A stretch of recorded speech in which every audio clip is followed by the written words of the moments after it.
Hi guys, let me give a State of the Union for Barndo's in Florida. I think it's been over a month. If you don't know me, I'm David Schonecker. I'm a licensed professional engineer from Tampa, Florida. I own the firm, the Avanti Group, Inc.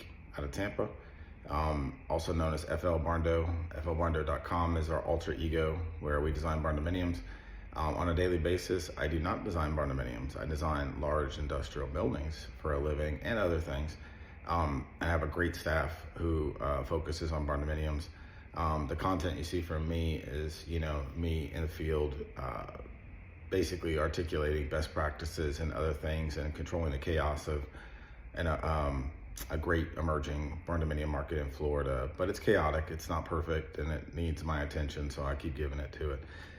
Let's talk about a couple things real quick. I want to touch on a lot of things very, very quickly as best that I can. So I'm a rapid fire, right?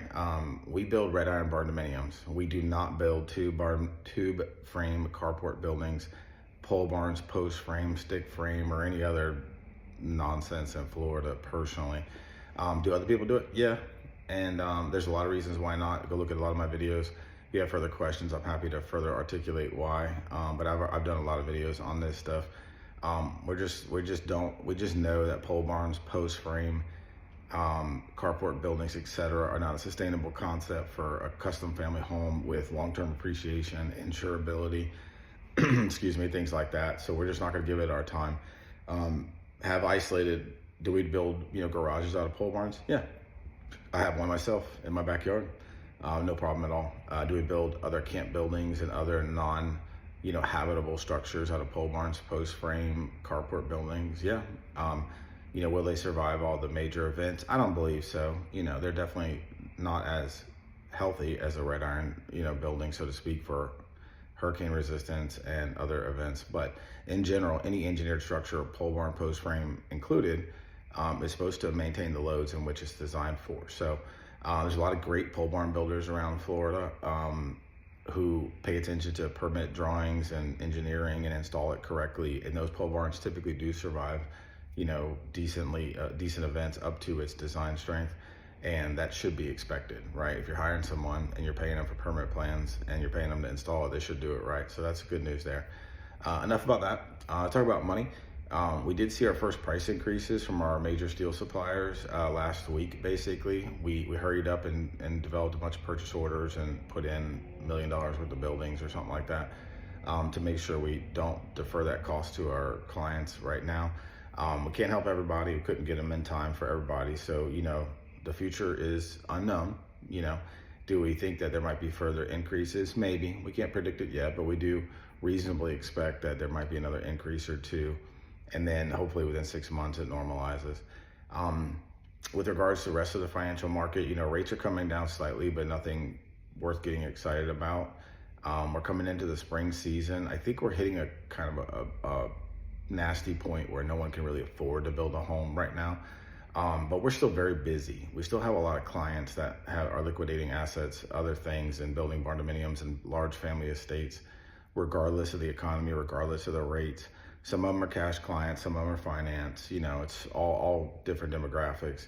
And are they getting it cheap, $100 square foot? No, absolutely not. So I want to help defer that right now too.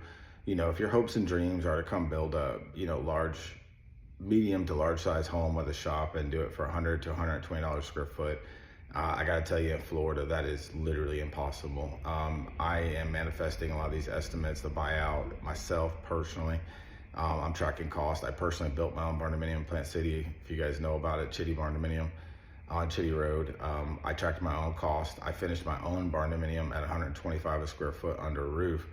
I didn't get anything substantial for free, so I paid for everything, but I did not include overhead and profit, of course. I built it myself, put my own time into it with supervision. So I just want to share with anybody, please, if you're ever making major financial moves, relying on the fact that you're going to build a new home for $100 square foot in Florida, it is highly unlikely. And if you did it, it would be a very rare circumstance where you compromised on the integrity of the building by using a pole barn or something of that nature and DIY'd a lot of it. And it can happen. I'm not saying it can't happen, but it's very unlikely. And I don't want you to invest your time and effort into this hopes and dream and then get hurt, down the way, because there are opportunities where predatory building suppliers and contractors will smoke you into a building and then say it's, X amount of money, and then you figure out later it really is what Dave said, 150 to 170 a square foot. So quick statement on that. We're tracking a lot of cost, a lot of different shapes and sizes of buildings. And on average, we are still seeing, in our network of people, an average of like 160 to 180 a square foot, for the total space, not just the finished area, but the total space. And we're good with that. Like we're comfortable with that. Now, what does that mean? If you build a small home out of metal, just a reminder, you're not going to save any money. You build a small, steel home versus block-in trusses, you're not likely to save a lot of money. If you build a small steel home relative to stick frame, you're not going to save any money.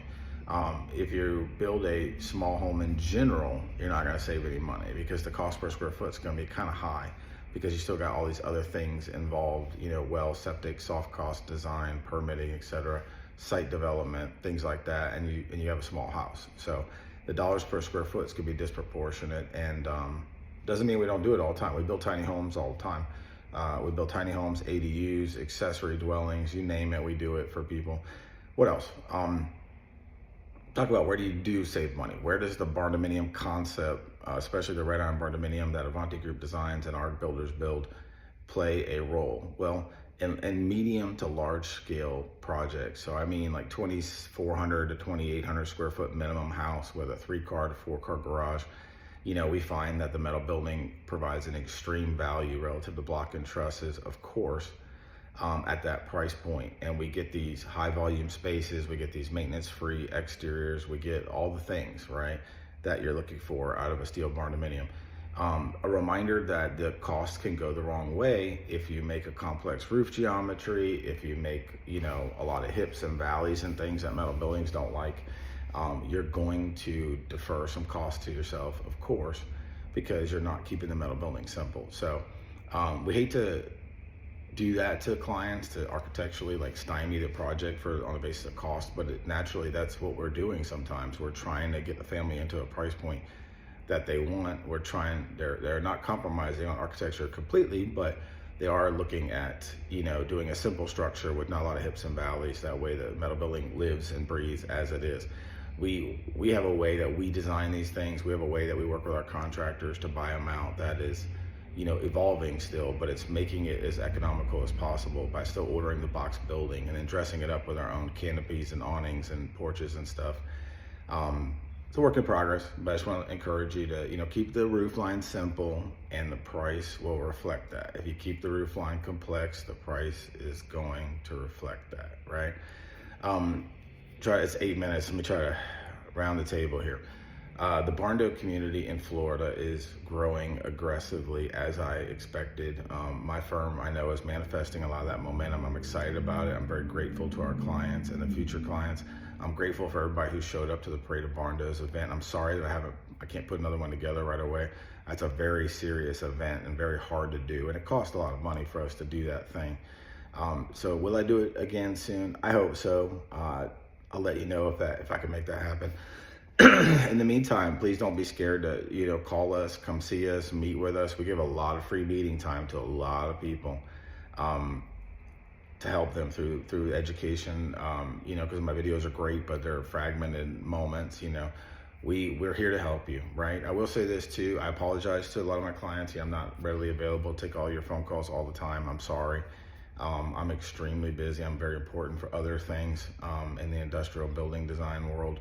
So I just can't answer all the phone calls right now. I manifested this monster. I know I did. I know it's my fault, and I'm sorry that I can't answer the phone all the time and talk to everybody about every single thing and every aspect of their project.